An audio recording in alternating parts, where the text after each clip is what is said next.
Bigyan pansin natin ang ating unang kwento na kailangan ng agarang tulong.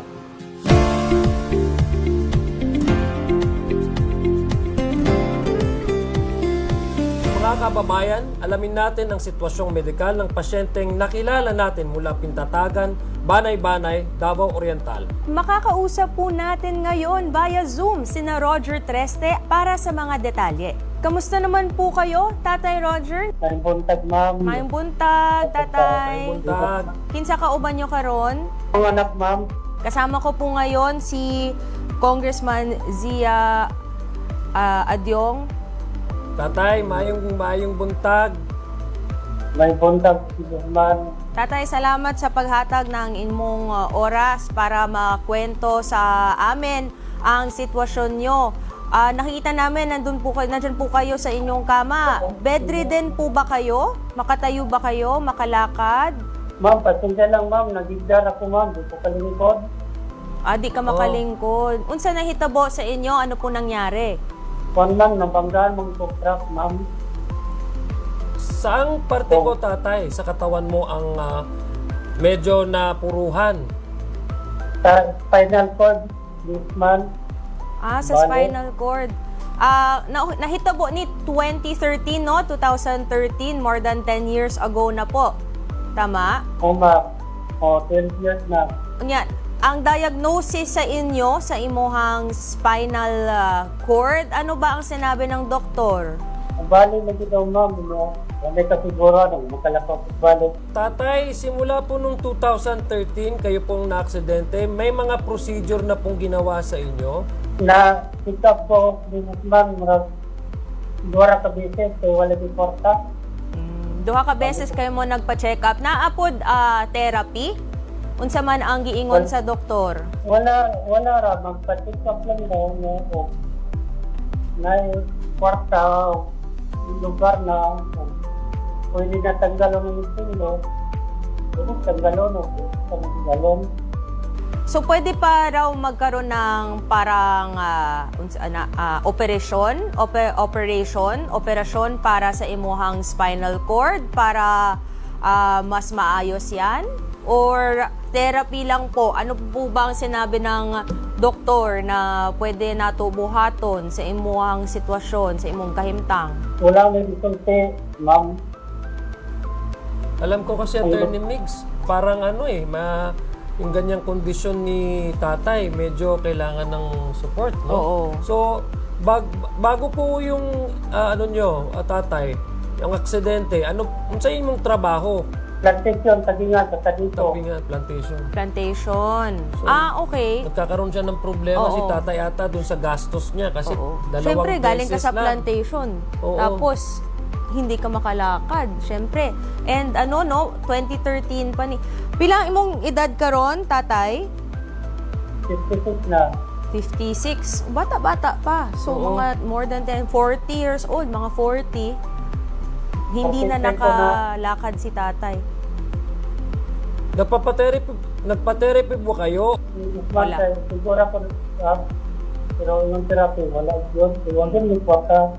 Magkano po ba magpa-check up, magpagamot, or meron ba kayong tinitake ngayon na kahit gamot para walay sakit ba? Wala ka, ma'am, kay atong dagan kayo kong ipamatin, ma'am. Itong nono, patikap rakos mati. Hindi kayo magpa-admit yung kap. Kanina din huwag ipakta. Meron siyang spinal cord injury. Mm-mm.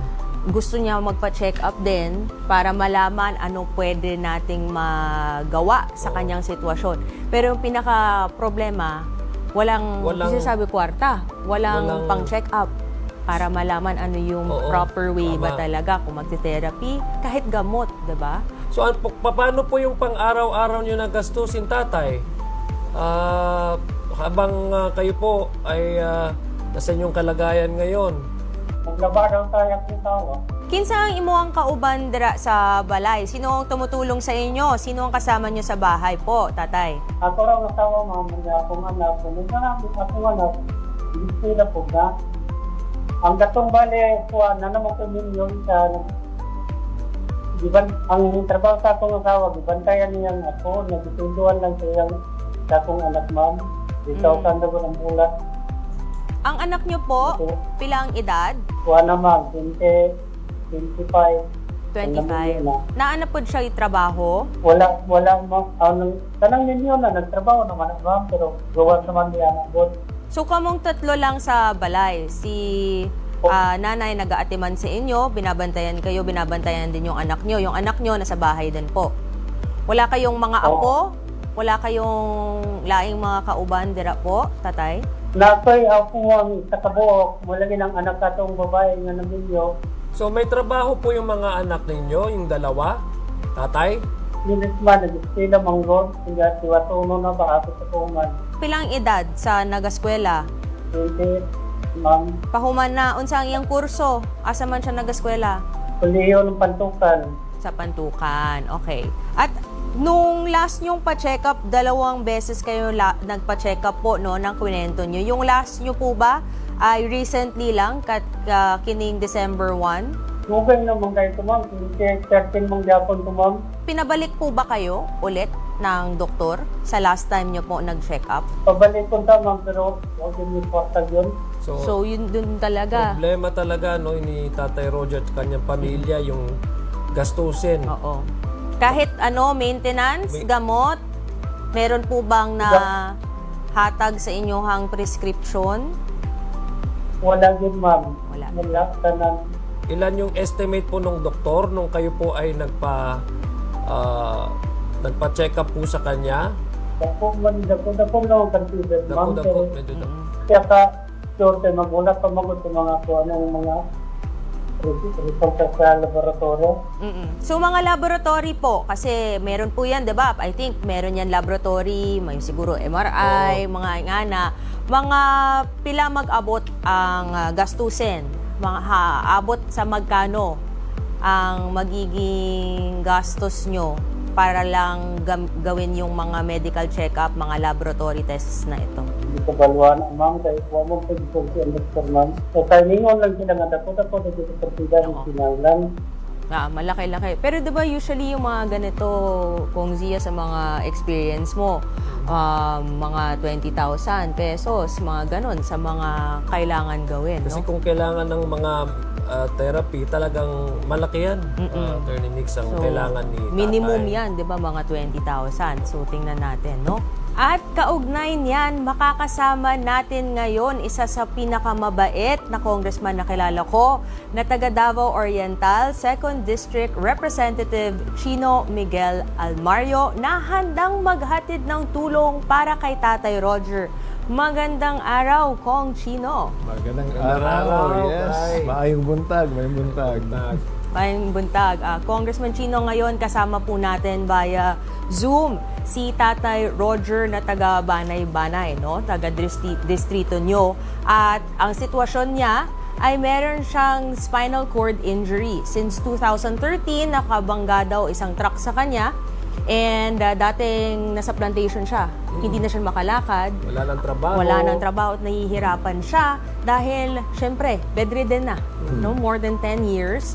At ang pinaka-issue, hindi alam din anong gagawin moving forward dahil ang pinaka-problema ay ang pera, pang check-up, pang laboratory test. Kahit ang kanyang maintenance, wala. Meron siyang mga anak.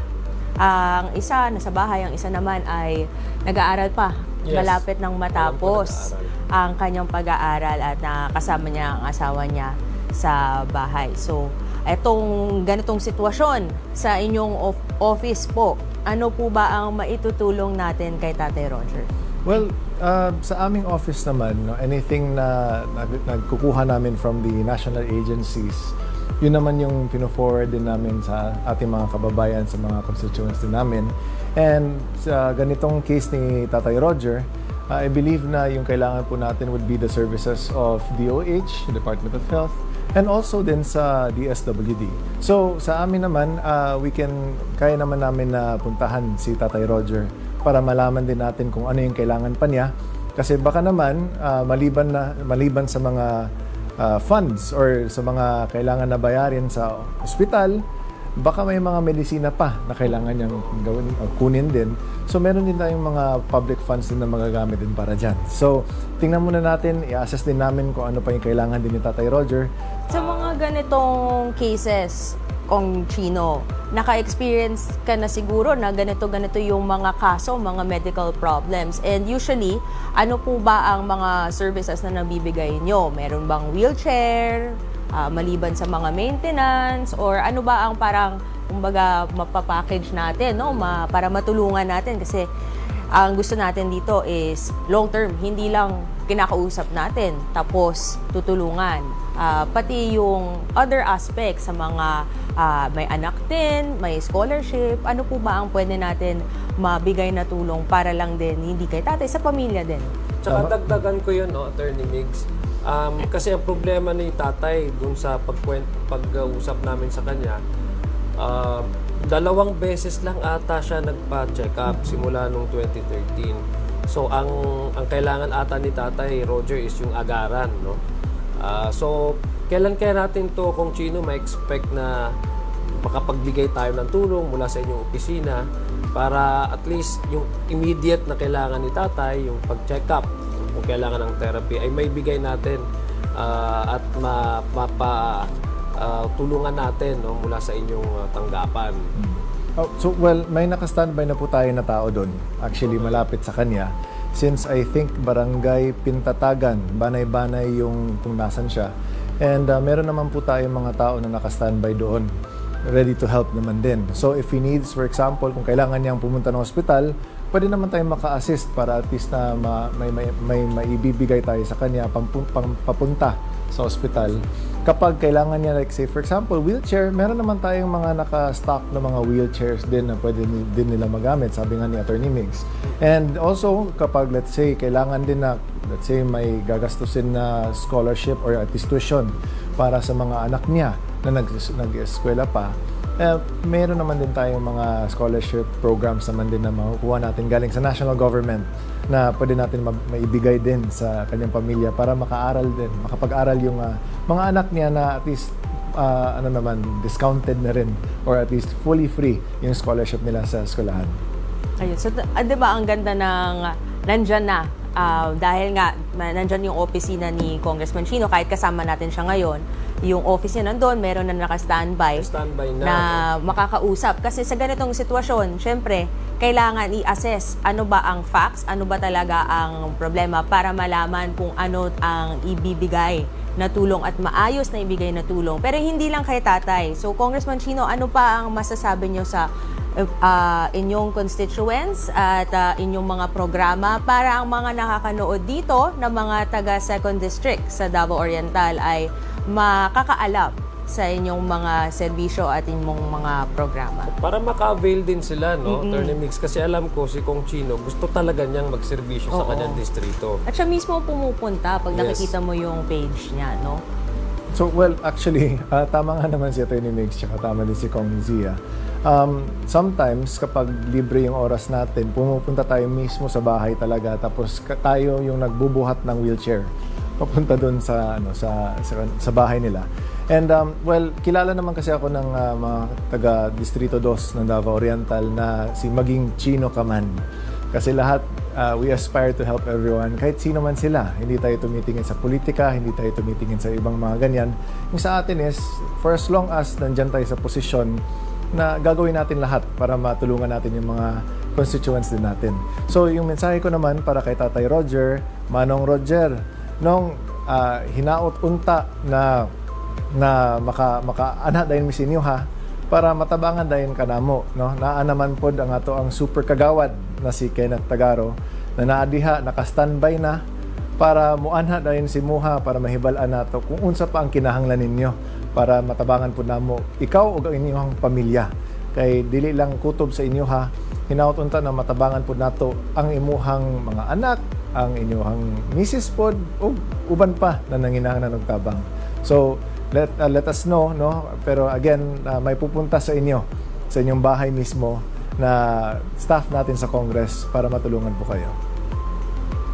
Ayun po, Tatay Roger, abtik kayo imong congressman dira sa Davao Oriental. So ano pong gusto nyong sabihin or mensahe po kay Kong Chino?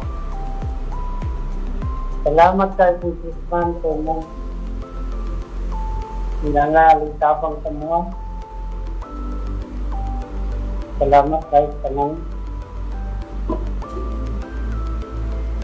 Kami magdaw mga timog mga tabangan. At syempre, Attorney Migs, kailangan din natin pasalamatan no, ang ating guest ngayon. Maraming salamat, Kong Chino. Itong kaibigan ko to, ng matalik, no, Congressman Chino Almario ng 2nd District ng Davao Oriental, sa inyong agarang pagtugon at pakikiisa, no, at pagtulong sa pamilya ni Tatay Roger. Maraming salamat, Bay. At syempre, maraming salamat din kay Tatay Roger sa pagbabahagi ng inyong kwento. Of course, sa tulong ni Congressman Chino Almario at ng House at your service, ang inyong kahilingan ating aaksyonan. At sa ating pagbabalik, alamin natin ang kwento ng nag-scam na recruitment staff. Yan at iba pa dito lang sa House at your service.